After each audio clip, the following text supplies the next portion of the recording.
Om Namo Bhagavate Vasudevaya. Om Namo Bhagavate Vasudevaya. Om Namo Bhagavate Vasudevaya. Reading from the Bhagavad Gita, Chapter 8, Attaining the Supreme, text number 23 onwards. Now in these verses, Krishna is going to explain the different times of the day during which, when a yogi passes away from this world, attains a particular destination. He has already emphasized that all of us should try to become a yogi. Now, a particular type of yoga, karma kandi, dhyana yogi, jnana yogi, bhakti yogi. So their destinations are all different. And when somebody is following his particular path, which destination is awaiting him, Krishna gives a hint. Text 23, Yatra kale tva anavrittim, avrittim chaiva yoginah, prayata yanti tam kalam, vakshyami bharatarashabha. O best of the Bharatas, I shall now explain to you the different times at which, passing away from this world, the yogi does or does not come back. Now this knowledge nobody tries to find out. People are just living and one day they die without even trying to find answers to these questions. And therefore it is very important to first of all study the Bhagavad Gita. It is the ABCD of life. It is the manual for human life. Because unless we know about these subject matters, how will we ever become conscious? How will we ever start thinking about our future life, which is in danger if we do not take into consideration all these factors which are explained in the pages of the sacred Bhagavad Gita. At no point we should lose connection with this transcendental knowledge. So now Krishna explains first in text number 24, he explains the destination of a Jnana Yogi. Agnir Jyotir Ahah Shuklaha Shanmasha Uttarayanam Tatra Prayata Gachanti Brahma Brahma Vidojanaha. Those who know the Supreme Brahman attain that supreme, that means that formless aspect. Jnana Yogis mostly are focusing on that. They attain that supreme by passing away from the world during the influence of the fiery god in the light at an auspicious moment of the day, during the fortnight of the waxing moon, or during the 6 months when the sun travels in the north, which starts from January, mid-Jan. So during that time, if a particular yogi is trying to attain the Supreme Brahman, the Brahma Jyoti, and if he passes away during these timings, these are considered auspicious, then he certainly attains his destination. The second verse talks about a karma kandi, one who is engaged in some kind of Vedic rituals to transfer himself to the material planets within the material universe with some material goal. Dhumo ratris tatha krishnaha shanmasha dakshinayanam tatra chandramasam jyotir yogi prapya nivartate.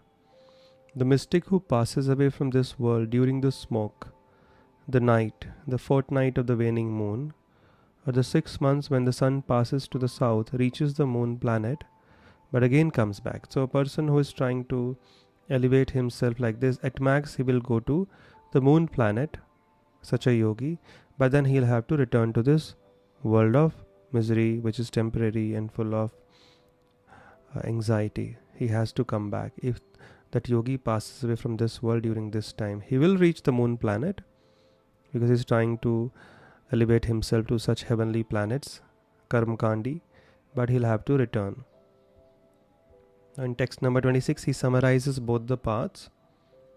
Shukla Krishne gati hi ete jagataha shashvate mate ekaya yati anavrittim anyaya vartate punaha. According to Vedic opinion, there are 2 ways of passing from this world, one in light and one in darkness. When one passes in light, he does not come back, but when one passes in darkness, he returns. So anyone who is trying to elevate himself through the process of yoga he takes into consideration the timing, and they are blessed with the ability to leave their body at will. They can choose. So this two paths have been described, so they can choose the auspicious path. So now, because the timing of the day really matters, sometimes that's why many times when we want to do something auspicious, we look for some auspicious muhurat. Oh, when should we enter the home? We ask our priest. When should we get married? When should we buy a new car? So because there are certain times of the day, of the year, where if you do these things, the benefits are much more compared to regular times. So any yogi who's trying to elevate himself, these are the benefits. If he passes during light, he does not come back. If he passes during darkness, he comes back. And now, text number 27, Krishna explains how does a devotee see these two paths. Naite Shruti Partha Janam, or how should a devotee look at these? Yogi Muhyati Kaschana Tasmat Sarveshu Kaleshu Yoga Yukto Bhavarjuna. Although the devotees know these two paths, O Arjuna, they are never bewildered. Therefore, be always fixed in devotion. He says the devotee knows these two paths, but he is not concerned with any of these, because his focus is not selfish. He is not trying to go to some separate planet to enjoy more or for his personal gratification or to become free from misery. His focus is only the devotional service of the Lord. And a devotee is not bothered whether he is in heaven or hell or in between somewhere. Wherever he stays, he just wants to serve the Lord. So for him it doesn't really matter. There was a sage going around meeting different people and giving them different blessings. So the sage first met a celibate monk, a brahmachari living in Gurukul under the guidance of his guru. And he gave him the benediction, you immediately die. So that is a scary benediction. And then he meets one prince. He gives him the benediction, you never die. One might think he's being partial, he's giving this rich prince this kind of benediction. Then he meets a butcher. He gives him the benediction, you either live or die. And then he meets a devotee of the Lord and he gives him the benediction. He meets the butcher. He gives the benediction, you neither live nor die. And when he meets the devotee, he blesses him saying, you either live or die. So what is the meaning of these different benedictions? The first person he met, he blessed him, you immediately die, when he saw that brahmachari living under the strict guidance of his guru. Because a brahmachari living in the ashram of his guru, he has to practice so many austerities, mind control, sense control, menial service. So because of all these types of penances, he has become so pure. So the sage is thinking, why should he continue to engage in these severe austerities any further? So he should simply leave this body, because the pleasures of the heavenly planets are waiting for him. So he should rather go and enjoy. So that's why I gave him the benediction, you immediately die.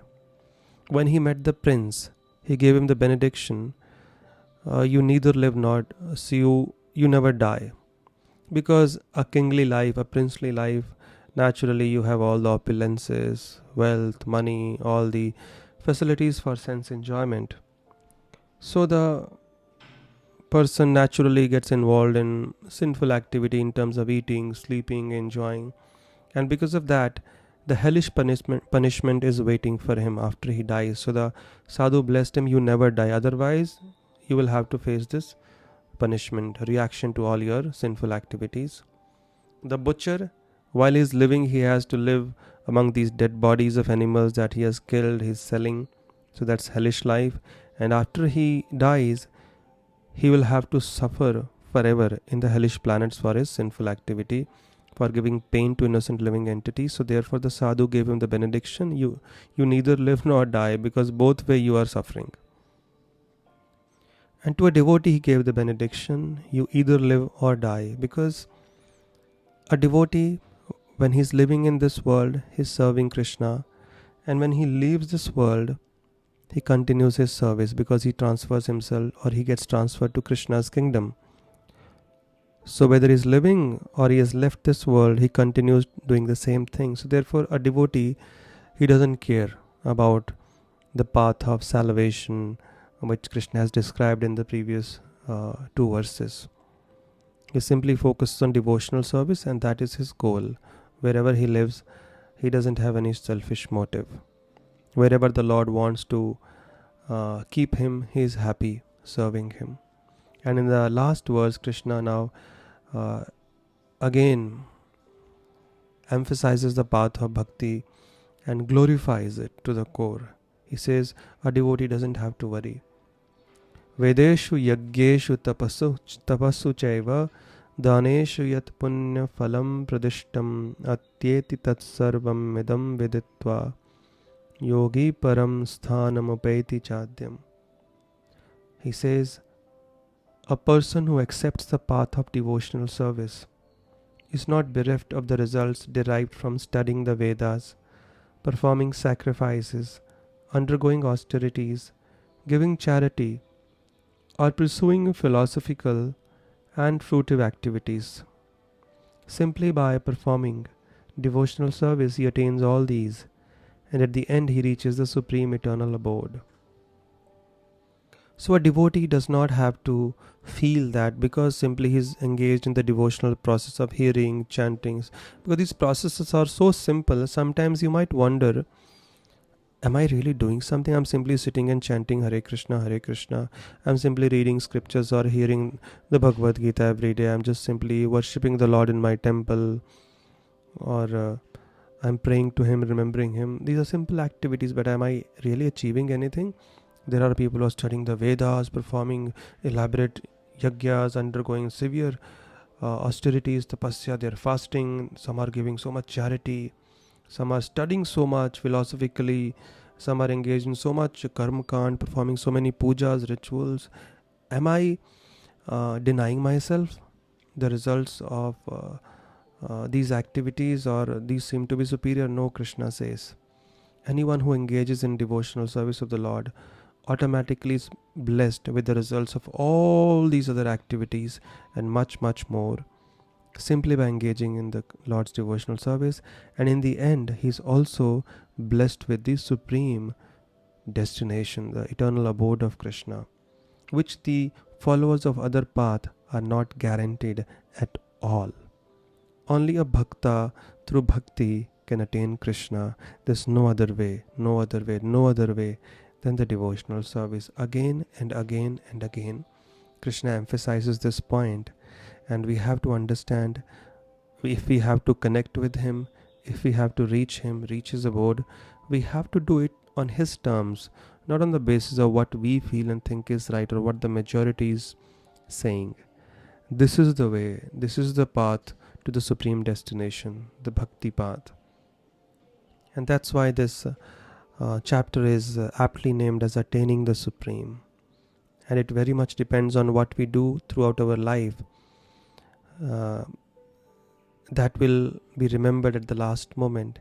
And what we remember at the last moment is what we shall be blessed with when we leave this world. Yes, living in this world is important, but how we leave this world is even more important. How we live will decide whether our human life has truly been a success or a failure. If we simply live our life, if we simply leave this world after having eaten well, slept well, earned money and just enjoyed, then we have really failed, because that's what we'll remember at the end. So in what consciousness we leave this world is what decides whether our human life has been a success. Ante Narayana Smriti. If we are able to remember the Lord, that's how we leave this world, then our life is a success. Otherwise, it is simply living like animals, because they also get a different destination, and after humans have also lived like that, they are also given a different destination. Then what is the difference between them and the animals? So we have simply been a failure in human life. To earn money, wealth, fame, followers, it's not the goal of life. It is not the success of human life. Success is how we leave this world in divine consciousness. That is the examination. Life is the preparation. And we must start preparing from now only. The art of living, the Gita teaches, but the Gita also teaches us the art of leaving. And that is more important. That's what defines or decides the success of human life. So thank you very much. It's such a beautiful chapter, and please keep hearing it again and again, and not just hearing. There are 3 ways of learning. One is Shravanam, or hearing, which you are doing. Second is Mananam. Mananam means whatever you hear, you can make notes so that you can revise that, or in your mind only you can just revisit the points, or when you are hearing you can note down the points and revisit what you have heard. And another aspect of Mananam is to discuss it with somebody else. You can discuss with your friends, family. That way you will then never forget what you have heard. If you don't revise or discuss or contemplate what you have heard, you will forget it within like 1 day or 2 days. Then there's no point. This is the second aspect. You discuss it with others so that they can also be benefited, and you can contemplate, revisit those points, revise. And third is application. Whatever you are hearing, apply it in your life. And when you apply, you get realizations. Yes, it truly works. And when it does happen, your faith will continue to grow. So if you don't contemplate and apply what you hear, your faith will not grow. So do Shravanam, hearing, do Mananam, contemplation, and then application. Thank you very much. Hare Krishna.